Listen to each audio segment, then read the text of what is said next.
जय श्री राम बच्चों, आपका स्वागत है नालंदा ऑनलाइन एजुकेशन में। आज हम पढ़ने जा रहे हैं resistance of a conductor.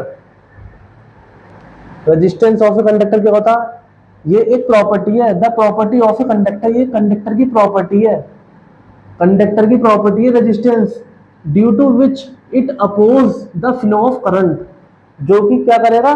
Current के फ्लो को क्या करेगा? रोकेगा, अपोज करेगा, कम या ज्यादा करेगा। रेजिस्टेंस अपोज करेगा फ्लो ऑफ करंट के flow, it is called resistance, उसे हम बोलेंगे रेजिस्टेंस।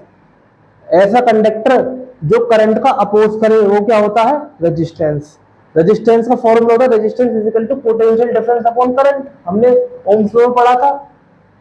तो R is equal to V upon I. अब इसकी एसआई यूनिट की बात कर लेते हैं रेजिस्टेंस की। The SI unit of resistance is ohm. इसकी एसआई यूनिट क्या है? Ohm, which is denoted by symbol omega. Omega से इसे क्या करते हैं? हम डिनोट करते हैं सिंबल को। अब हमने ओम्स लॉ में पढ़ा था, the resistance of a conductor depend on length, thickness, nature of the material, temperature of the conductor. अब हमें पढ़ना है इसके क्या क्या फैक्टर है जिससे रेजिस्टेंस अफेक्ट होगा। Factor affecting the resistance of a conductor. पहला फैक्टर है बेटा इफेक्ट ऑफ लेंथ। अगर हम लेंथ पे इफेक्ट डालेंगे ऑफ द कंडक्टर, कंडक्टर की लेंथ को कम ज्यादा करेंगे तो क्या इफेक्ट होगा? तो इसमें कहता है the resistance of a conductor, the resistance of a conductor is directly proportional. जो हमारा रेजिस्टेंस है ना वो क्या है? डायरेक्टली प्रोपोर्शनल है किसके? To its length. लेंथ क्या है? डायरेक्टली प्रोपोर्शनल है। और बेटा ये क्या होता है? डायरेक्टली प्रोपोर्शनल का साइन होता है, ध्यान रखना। अब देखिए हम इसमें कुछ छोटे छोटे चेंज लाएंगे तो क्या इफेक्ट पड़ेगा। When the length of a wire is double. हमने क्या काम करा?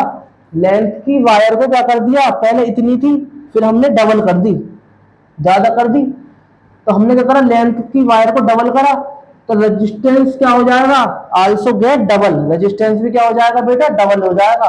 अगर हम लेंथ बढ़ाएंगे तो रेजिस्टेंस भी बढ़ेगा, ठीक है। अगर हम लेंथ बढ़ाएंगे, लेंथ बढ़ाई तो बेटा रेजिस्टेंस क्या होगा? ये भी क्या होगा? बढ़ेगा।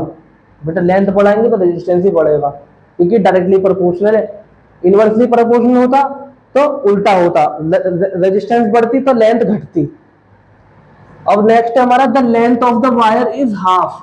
लेंथ की वायर हमने क्या कर दी? हाफ कर दी।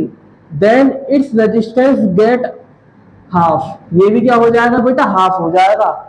इसी वजह से बेटा आपने देखा होगा लॉन्ग वायर का रेजिस्टेंस क्या होता है? मोर होता है। लॉन्ग वायर का रेजिस्टेंस क्या होगा? ज्यादा होगा। और शॉर्ट वायर का रेजिस्टेंस क्या होगा बेटा? कम होगा, ठीक है बेटा। शॉर्ट वायर का रेजिस्टेंस क्या होगा? कम होगा। स्टॉप कर दे। अब हमारा नेक्स्ट टॉपिक है, कैमरा चल रहा दीजिए माइक। अब हमारा नेक्स्ट टॉपिक है effect of area of cross section of the conductor. Area पर क्या फर्क पड़ेगा कंडक्टर का। तो इसमें देखिए the resistance of a conductor, conductor का जो रेजिस्टेंस है वो हमारा इनवर्सली प्रोपोर्शनल होता है of A area of cross section. देख लीजिए बेटा एरिया ऑफ रेजिस्टेंस हमारा क्या है? Inversely proportional area of cross section के। सो अब हम एरिया को अगर कम ज्यादा करेंगे तो क्या होगा? The area of A cross section of a wire is double. हमने क्या काम करा? एरिया हमने बढ़ा दिया तो रेजिस्टेंस क्या हो जाएगा बेटा? हाफ हो जाएगा। रेजिस्टेंस क्या हो जाएगा? हाफ हो जाएगा। अगर हम एरिया डबल करेंगे तो रेजिस्टेंस क्या हो जाएगा? हाफ हो जाएगा, ठीक है। The area of cross section of the wire is half. अगर हम एरिया को हाफ कर दें, अगर हम एरिया को हाफ कर दें तो क्या होगा? एरिया हाफ करा तो रेजिस्टेंस क्या हो जाएगा बेटा? डबल हो जाएगा। Resistance then its resistance get double. तो बेटा थिक वायर का क्या होता है? लेस रेजिस्टेंस होता है। और थिन वायर में क्या होता है? मोर रेजिस्टेंस होता है, ठीक है ना। थिक वायर का क्या होगा? रेजिस्टेंस हमारा कम होगा और थिन वायर का रेजिस्टेंस क्या होगा? ज्यादा होगा। नेक्स्ट टॉपिक है the resistance of a wire is inversely proportional to the square of its resistance. बेटा ध्यान रखना, resistance of wire is inversely proportional होता है स्क्वायर ऑफ इट्स डायमीटर। ये बहुत ही इंपॉर्टेंट है और जहां से ये न्यूमेरिकल में बहुत ज्यादा यूज होगा। जिसको डायमीटर पता है बेटा डायमीटर कंफ्यूज करेगा आपको, रेडियस की जगह डायमीटर दे देगा। तो देखिए बेटा, the diameter of a wire is double. अगर हमने डायमीटर को डबल कर दिया, या क्वेश्चन में कह सकता है 2 टाइम्स कर दिया डायमीटर, 2 टाइम्स। 2 टाइम्स का मतलब है डायमीटर हमने डबल करा, क्वेश्चन में यही कहेगा 2 टाइम्स। इट्स रेजिस्टेंस बिकम 1/4, एक चौथाई हो जाएगा बेटा। अगर हम डायमीटर को डबल करेंगे तो रेजिस्टेंस क्या हो जाएगा, एक चौथाई हो जाएगा। ठीक है बेटा, एक चौथाई हो जाएगा, 1/4 हो जाएगा अगर हम रेजिस्टेंस को डबल डायमीटर को डबल करते हैं। अगर डायमीटर को हमने हाफ कर दिया तो रेजिस्टेंस क्या हो जाएगा, 4 टाइम हो जाएगा। देखिए यहाँ पर the diameter of the wire is half, हमने डायमीटर के वायर का डायमीटर को कर दिया, हमने हाफ कर दिया। तो देखिए बेटा 1/2 कर दिया, then its resistance become 4 times. ठीक है बेटा, रेजिस्टेंस क्या होगा बेटा, 4 टाइम होगा, 4R हो जाएगा हमारा। ठीक है, the diameter of the wire is triple.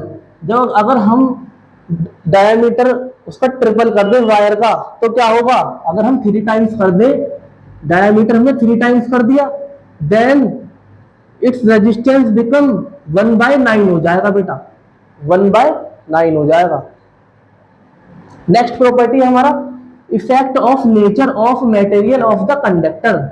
भाई नेचर पर क्या फर्क पड़ेगा मटेरियल के, तो बेटा देखना आप रेजिस्टेंस, उसके लिए बेटा आप पहले ये पढ़िए इफेक्ट ऑफ टेम्परेचर। अगर टेम्परेचर बढ़ेगा तो रेजिस्टेंस भी बढ़ेगा, ध्यान रखना, टेम्परेचर बढ़ेगा तो रेजिस्टेंस भी बढ़ेगा। तो देखिए यहाँ पर क्या हो रहा है, the resistance of nichrome wire, जो निक्रोम वायर का जो रेजिस्टेंस है ना, is about 4 times, 60 times more होता है, 60 टाइम्स ज्यादा होता है किसके, कॉपर वायर के।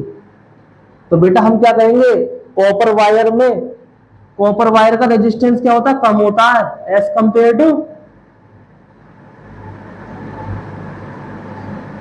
Compare to nichrome wire. Nichrome wire का क्या होगा,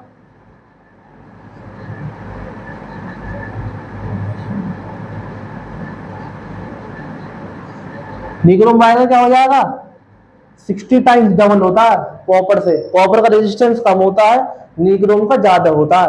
देखा बेटा बल्ब में निक्रोम वायर ही जलता है उसमें, जब वो बल्ब ग्लो करता है सबसे ज्यादा। अगर हम उसकी जगह निक्रोम वायर की जगह कॉपर वायर लगाएंगे तो बल्ब जलने का नहीं है, कम जलेगा। ठीक है, नेक्स्ट टॉपिक में पढ़ेंगे हम resistance. Thank you, have a nice day.